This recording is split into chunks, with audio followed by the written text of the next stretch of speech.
Hello viewers, welcome to my YouTube channel. Myself Vineet Mishra. मैं आज आप लोगों के लिए क्लास 10th का ट्रिग्नोमेट्रिक चैप्टर लेकर आया हूं, जिसको हमें पढ़ना है। और जितने भी ट्रिग्नोमेट्रिक रेशियो हैं बच्चे लोग, आप लोग एक बार अच्छी तरीके से समझ लीजिए। जितने भी ट्रिग्नोमेट्रिक रेशियो हैं वो सब सिर्फ ट्राइंगल के राइट एंगल ट्राइंगल पे डिफाइंड हुआ है। तो सबसे पहले हमें क्या पढ़ना पड़ेगा कि राइट एंगल ट्राइंगल होता क्या है। तो देखिए, सबसे पहले हम ये बता दें आप लोग को कि राइट एंगल ट्राइंगल क्या होता है। तो कोई भी ट्राइंगल हो जिसमें हम एक एंगल 90 डिग्री का बना देते हैं, उसको हम क्या बोलते हैं? Right angle triangle. एक बार फिर से समझिए, किसी भी ट्राइंगल का एक एंगल क्या हो, एक एंगल 90 डिग्री का हो, तो उस ट्राइंगल को हम बोलते हैं राइट एंगल ट्राइंगल। तो आप एक चीज आपको ये भी पता होना चाहिए कि राइट एंगल ट्राइंगल क्या होता है। तो ट्राइंगल एक बार ये समझ लीजिए, कोई भी फिगर हो जो तीन साइड से क्लोज हो। क्या हो? कोई भी फिगर हो, कोई भी फिगर हम बना दें जो तीन साइड से क्लोज हो। जैसे ऐसे भी हम बना सकते हैं, इस तरह से भी हम फिगर बना सकते हैं। तो ये सब हमारा सिर्फ ट्राइंगल कहलाएगा। ये राइट एंगल ट्राइंगल नहीं कहलाएगा। क्या कहलाएगा? ट्राइंगल कहलाएगा। क्यों इसको हम ट्राइंगल बोलेंगे? क्योंकि ये तीन साइड से, इसका नाम अगर दे दें A B C, तो इसमें देखिए एक साइड AB हो गया, दूसरा साइड BC हो गया, तीसरा साइड AC हो गया। तो ये तीन साइड है, तो इसको हम ट्राइंगल बोल सकते हैं। लेकिन ये राइट एंगल ट्राइंगल नहीं है। तो राइट एंगल ट्राइंगल क्या होता है बाबू लोग? तो ऐसा ट्राइंगल जिसमें एक एंगल क्या हो, 90 डिग्री का होगा। जैसे कि आप लोगों को मैं यहाँ पे बनाया हूँ, ये वाला ट्राइंगल दिख रहा है। तो राइट एंगल क्यों हम बोलेंगे ये राइट एंगल है? क्योंकि ये जो लाइन है वो टोटल इसमें क्या है, इस लाइन पे स्टैंड है। क्या है? ये जो BC वाला लाइन दिख रहा है ना, वो AB पे टोटली एकदम इरेक्ट है। इरेक्ट का मतलब टोटली स्टैंड है, तिरछा नहीं है। तो जब तिरछा नहीं होता है तो इसको बोलते हैं 90 डिग्री का एंगल फॉर्म करता है। और ये समझिए कि जो राइट एंगल का ट्राइंगल होता है उसमें हर एक साइड को एक स्पेशल नाम से जानते हैं। क्या करते हैं? जो राइट एंगल का साइड होता है उसको हर एक स्पेशल नाम से जानते हैं। जैसे कि ये अगर हम इस एंगल को थीटा सपोज कर देंगे, ये क्या कर लेंगे? थीटा। तो ये जो हमारा साइड होगा, इस साइड को हम बोलेंगे opposite side of angle theta. क्या बोलेंगे? अगर ये एंगल हमारा थीटा होगा तो इसको बोलेंगे opposite side of angle theta, यानी कि परपेंडिकुलर। यानी कि किसी भी एंगल का जो अपोजिट साइड होता है उसको हम क्या बोलते हैं? परपेंडिकुलर। रिप्रेजेंट किससे करते हैं? P से। आगे गया बात समझ में?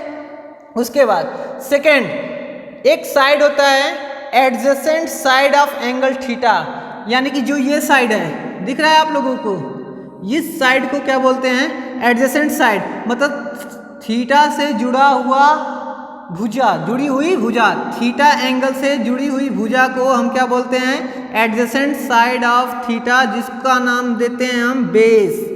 क्या नाम देते हैं? बेस।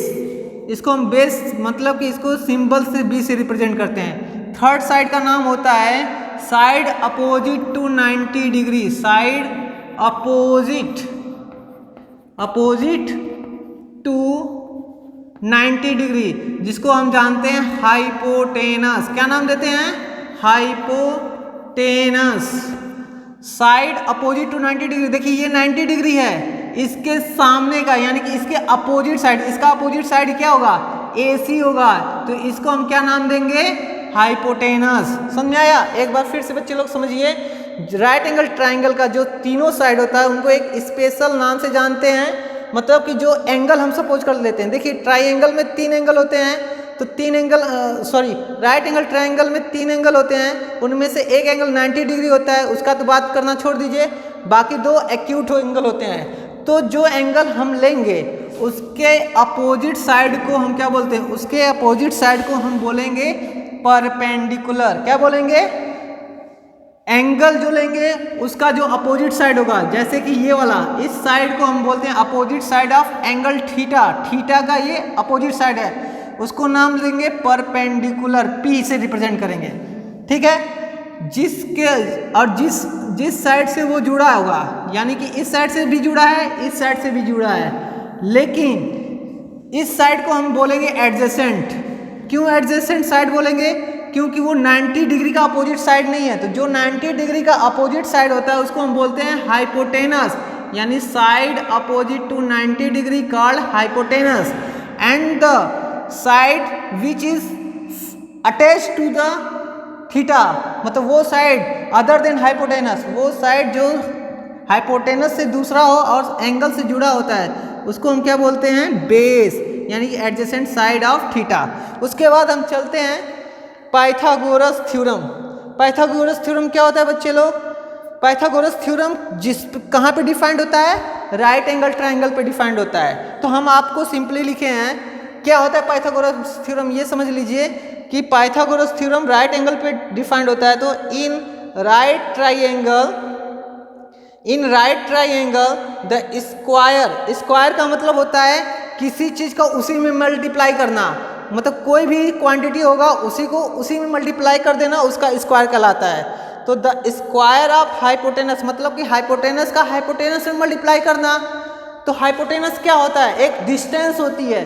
तो अगर ये इसका कुछ डिस्टेंस होगा तो इसी का इसी में मल्टीप्लाई कर देना तो स्क्वायर आ जाएगा। तो हाइपोटेनस का जो स्क्वायर होता है वो इक्वल होता है, किसके इक्वल होता है? To the square equal to the sum, यहाँ टू द सम लिख दीजिएगा, सम ऑफ इक्वल होता है, किसके इक्वल होता है? Sum of the square of other two side. मतलब कि ट्राइंगल में कितने साइड होते हैं? 3 साइड। तो 3 साइड का मतलब क्या होता है? एक को हाइपोटेनस बोलते हैं, दूसरे को परपेंडिकुलर बोलते हैं, तीसरे को बेस बोलते हैं। तो जो हाइपोटेनस का स्क्वायर होता है वो अदर 2 साइड के स्क्वायर के सम के बराबर होता है। इसका मतलब हाइपोटेनस का जो स्क्वायर होगा वो बेस के स्क्वायर और परपेंडिकुलर के स्क्वायर के सम का मतलब जोड़ के बराबर होगा। तो यानी कि देखिए हम हाइपोटेनस का स्क्वायर लिखेंगे यानी कि h का स्क्वायर, तो यहाँ पे लिखा गया h का स्क्वायर इक्वल बोला गया ना, इक्वल किसके इक्वल होता है?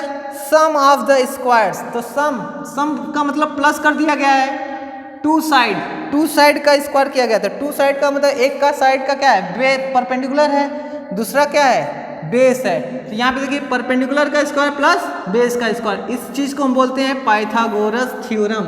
ये क्या बताता है? पाइथागोरस थ्योरम कुछ नहीं है, बस वो एक रिलेशन है ट्राइंगल के साइड में। ट्राइंगल का जो साइड होता है उसमें एक रिलेशन बताता है। किस टाइप के ट्राइंगल का? तो राइट एंगल ट्राइंगल का। जो राइट एंगल ट्राइंगल के साइड में एक रिलेशन देता है कि जो सबसे बड़ी साइड होती है उसका जो स्क्वायर होगा वो अदर 2 साइड के स्क्वायर के सम के बराबर होगा। तो वही लिखा गया है। देखिए एक बार फिर से बच्चे लोग, हमने क्या कहा? सबसे पहले स्टार्ट करते हैं यहाँ से।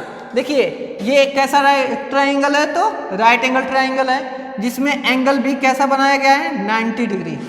एंगल बी क्या बनाया गया है? 90 डिग्री। तो एंगल बी के सामने यानी एंगल बी का अपोजिट जो साइड होता है उसको हम क्या बोलते हैं? हाइपोटेनस बोलते हैं। एंगल बी के अपोजिट जो साइड होता है उसको क्या बोलते हैं? हाइपोटेनस, यानी side opposite to 90 degree is called hypotenuse. एक बार फिर से समझिए, साइड अपोजिट टू 90 डिग्री को क्या बोलते हैं? हाइपोटेनस।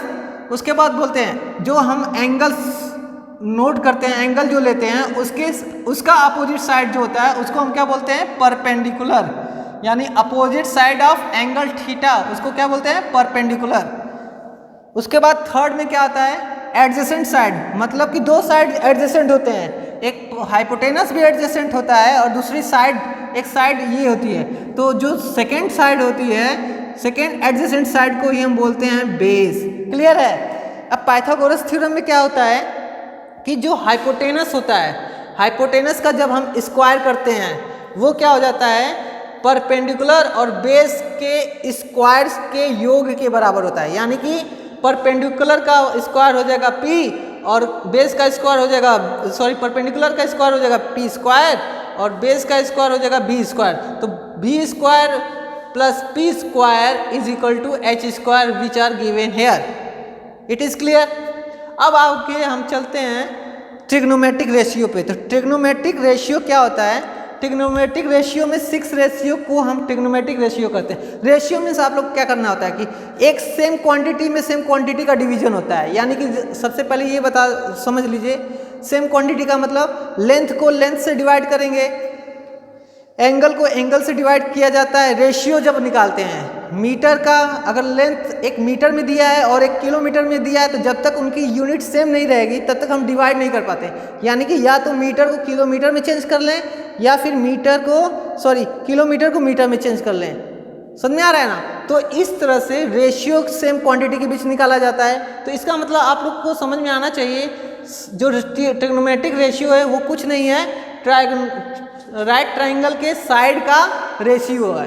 क्या है?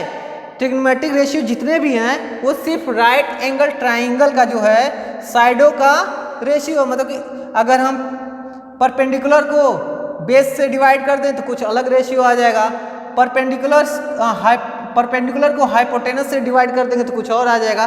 तो उसी तरह से जो मैथमेटिशियन है कुछ 6T रेशियो की बताए हैं। तो 6T रेशियो होता क्या है? पहले को हम साइन से जानते हैं, दूसरा क्या है? कोसाइन होता है, तीसरा क्या होता है? टेंजेंट होता है, फोर्थ रेशियो को टेंजेंट बोलते हैं, फिफ्थ को सेकेंड बोलते हैं एंड लास्ट को कोसेकेंड बोलते हैं, जो इस तरह से डिफाइंड है। देखिए जैसे हम यहाँ पे थीटा लिए हैं तो इस एंगल का जब हम साइन लेंगे, साइन ऑफ एंगल थीटा, तो साइन ऑफ एंगल थीटा का जो रेशियो होगा वो P को H से डिवाइड करने पे आएगा। यानी कि उसका फॉर्मूला हो जाता है P/H। क्या हो जाएगा? P/H। यानी कि साइन ऑफ एंगल थीटा को हम लिखते हैं sine theta. Sine of angle theta को क्या लिखेंगे?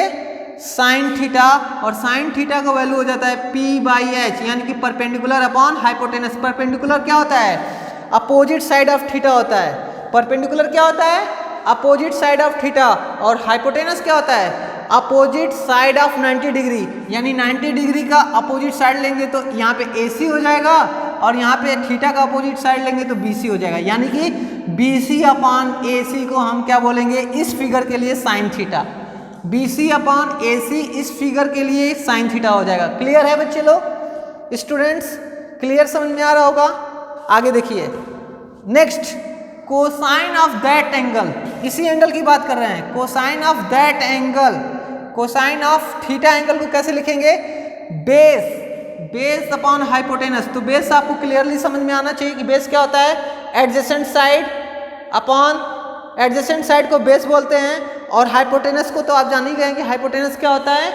Side opposite to 90 degree. Side opposite to 90 degree मतलब 90 डिग्री का जो अपोजिट साइड होता है उसको हम हाइपोटेनस बोलते हैं। और क्या होता है? बेस किसको बोलते हैं? एडजेसेंट साइड को, एडजेसेंट साइड ऑफ थीटा को। तो ये हमारा हो जाएगा। तो कॉस थीटा कैसे डिफाइंड होगा? B/H। सिमिलरली थर्ड क्या होता है?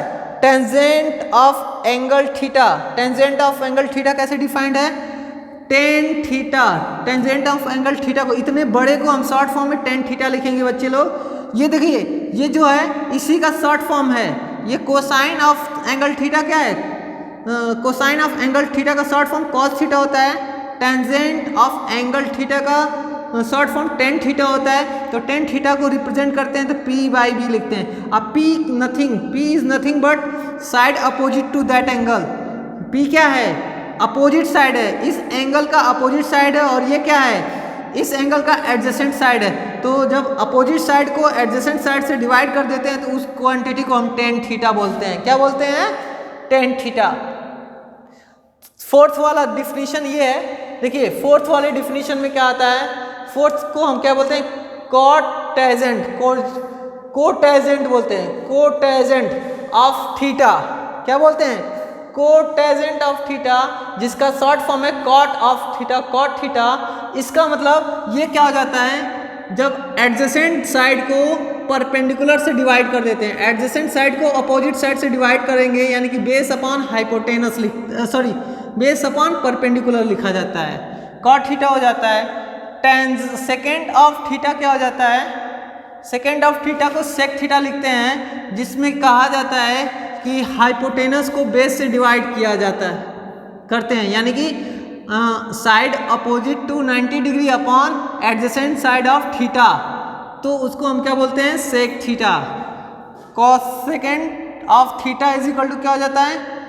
जिसको शॉर्ट फॉर्म में हम लिखते हैं cosec theta which is equal to hypotenuse divided by perpendicular, यानी कि side opposite to 90 degree divided by opposite side of angle theta.